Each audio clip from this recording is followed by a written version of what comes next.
Hey guys, and welcome back to the ASX Investor channel. This past period has been a significant one for the uranium sector more broadly. As we know, Sprott has been buying up uranium supply on market, and this has driven up the underlying commodity price, pushing it higher and higher to multi-year highs. As a result, many of the ASX uranium companies have seen a significant bid for their share prices as investors have sought to get exposure to the broader uranium trend. Paladin, as the largest ASX uranium company, has definitely been one of the beneficiaries of that, with ASX PDN up by over 140% over the past month alone, and over the past year it's up by nearly 700%. In today's video, we're going to unpack the Paladin story, and we'll talk about the uranium sector more broadly, because it's definitely been a fascinating time on markets. If you do enjoy the video, don't forget to give it a thumbs up. Feel free to share it out if you do enjoy it. And if you're new around here, welcome. We make daily videos. So if you haven't yet, make sure you've subscribed and turn your bell notifications on as well. And so before deep diving into the ASX PDN story and unpacking Paladin, its current offering and the state of play as this potential next leg up in the uranium bull market may be underway, it makes sense for us to take a step back and have a think about the current state of play for the uranium sector more broadly. We have recently done a deep dive into the uranium sector and thinking about the different supply and demand drivers that have caused a significant interest in it recently. So at the end of this video, we'll leave a link to that one that you can check out if you'd like more of an overview. For a quick refresher, as we know, the last uranium bull market had a significant uplift in the mid-2000s. Prices flew upwards as high as over $130 at its peak. There was significant exuberance and excitement into it, but of course there were a range of different factors that led to a multi-year bear market on the back of it. We know notably the Fukushima disaster was a significant one that led to a reduction in sentiment, and many of the nuclear reactors and policy surrounding nuclear led to a downward trend in the uranium price that really up until 2016 was only going in one direction. As a result of this, as the prices continued to go lower and lower, many of the projects around the world were mothballed or put into care and maintenance, as the uranium producers awaited a price signal that made the economics stack up for them to bring these projects back online and make the ultimate best use of their resources. As a result of this, there's been very low levels of supply and limited production, but a number of reactors are coming online, and this is likely only to continue to grow as we have this global push towards clean energy and decarbonisation. Production has actually got so low that many of the producers currently are preferring to buy on the spot market at the moment to fulfill their contractual obligations rather than producing at the moment. And it has been discussed that there is a magic number that may be in and around that $60 per pound mark. What's been fascinating about this past period is that Sprott has recently announced SPUT, or the Sprott Physical Uranium Trust, and they've been buying up significant amounts of uranium on the market. As a result of this, with limited levels of supply, this has of course led to a squeeze that's pushed the prices higher and higher and higher. As we all know with Economics 101, when all things remain equal but supply is taken out of the market, that's obviously going to lead to a price increase as a result. Of course, there's been a lot of short-term excitement. The spot price of uranium is up about 30 to 40% since this buying has commenced. As mentioned, ASX PDN share price is up by over 100% over the past month, but the actual underlying commodity price is up by around 30 to 40%. So the question that ASX investors looking into the broader uranium space, as well as uranium investors around the world, are currently battling with: have the current share prices for individual companies overrun the actual fundamental drivers of the uranium price uplift in the short term? We'd love to know your thoughts on it as well, so drop in a comment below what you think about the current uranium sector, what you think about Paladin Energy, and where do you think the ASX PDN story heads from here moving forward. We all know about the focus as the world moves towards a decarbonised society. We know that nuclear energy is a very clean energy, it's efficient, and it can be utilised as baseload energy as well. As you can see here, it's around 10% of global electricity generation. And as the old fossil fuels with coal and gas become less and less important in the actual production of electricity, there's going to have to be other alternative sources of fuel. And of course, nuclear is one of these that are being considered. As we know, we'll be watching to see how spot pricing drives longer term contracts. At the moment, utility coverage is currently dropping and is forecasted to continue to drop moving forward. And we do know that this has been an initial price signal that's been sent out by Sprott's buying. However, it will be the utilities as the end consumers who will ultimately be able to sustainably underpin the price if they do continue to start buying this up more and more. And so then that brings us to Paladin. ASX PDN really rode the wave of the last bull market and went from a junior explorer to one of the leading uranium producers around the world.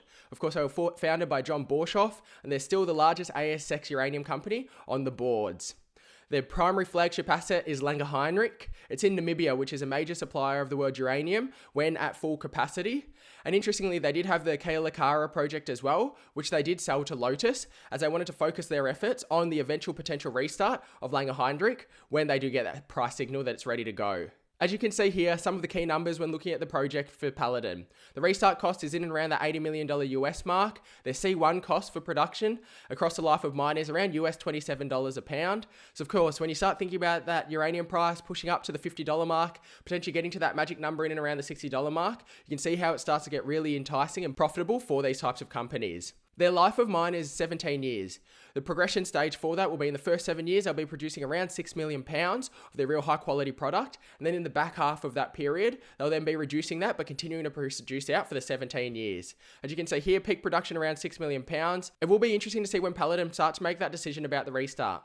As we've discussed over the past short term, the prices for uranium has continued pushing higher and higher. Of course, their focus over this next period will be looking at some longer term contracts that they can use to underpin this Langer Heinrich restart. So investors will be waiting to see announcements and news flow out of that.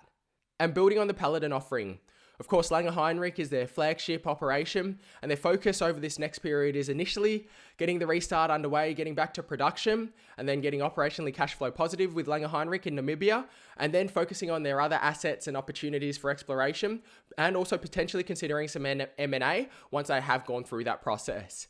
As you can see here, they've got a range of different interests, and these are all in really leading jurisdictions as well, with Michelin in Canada, Mount Isa in Queensland, Australia, and then their other two projects in West Australia. It's going to be fascinating to see how exploration goes for these. There's been a significant amount of over $100 million spent for exploration across these projects. And they, of course, have a very experienced team as a leading ASX uranium company. So investors will be waiting to see any news flow and announcements that do come out of that once Langer Heinrich has been restarted and comes back online. And so building on all of that excitement over the past period, there's been renewed interest in ASX PDN. Their share price has risen up above that $1 mark, which of course is quite a significant one. And Paladin's actual market cap is now above $2.5 billion. On the back of that, they were recently included into the ASX 300 with the recent ASX index rebalance. That actually came into action on last Friday. And so it'll be interesting to see what this potential new buying from funds and the ability for funds to have the mandate to buy into companies on the ASX 300 could mean for the share price for ASX PDN moving forward. Love to hear your thoughts on it all, so drop in a comment below what you think about Paladin and what you think about this next period coming up, not just for PDN, but for the broader uranium sector. And so just pulling that all together, having a think about the current uranium spot price, as we can see here with that timeline. Into the mid-2000s, we saw a significant uplift in the share price. There were significant amounts of exuberance and a lot of excitement that came into the price for the uranium, and eventually it reached as high as above $130 US.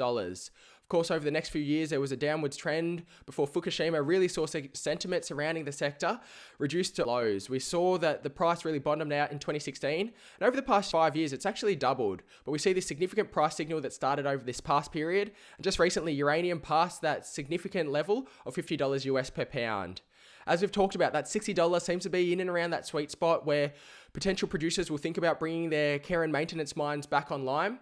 So the markets will be waiting to see what type of reaction we have on the commercial front if the price continues to trend upwards, with Sprott looking like they're not slowing down buying at this stage. It's a fascinating sector. In the short term, there definitely looks to be a lot of excitement, a lot of exuberance, and potentially some hype and FOMO starting to come into it. Is there the potential for the pullback? We'll have to wait to see. But over the medium term, there does look to be some fascinating fundamental drivers that could lead to some investor interest in the broader uranium space. If you did enjoy the video, don't forget to give it a thumbs up. Feel free to share it out as well. This past period, we've looked into a range of different stocks and interviewed a range of different ASX CEOs. So we'll leave links to those up above that you can check out after this one. We're the ASX Investor channel and we make daily videos talking about the stock market, investing, and we find and analyze the best growth stocks. So if you haven't yet, hit that subscribe button. Make sure you've got your bell notifications turned on as well, so you won't miss a daily episode and you'll be updated every time we drop a new video out. A reminder that I'm not a financial advisor. Nothing we talk about on the channel is financial advice. The stocks we discuss are not buy recommendations. These videos are just here as a general discussion to be that starting spot for you to do your own research from. Thank you so much for joining us. Hope you enjoyed the video. The uranium sector has been a fascinating one to watch over this past period, and we'll definitely be watching to see where the runway heads from here. For now, thanks for joining us. Stay well and happy investing.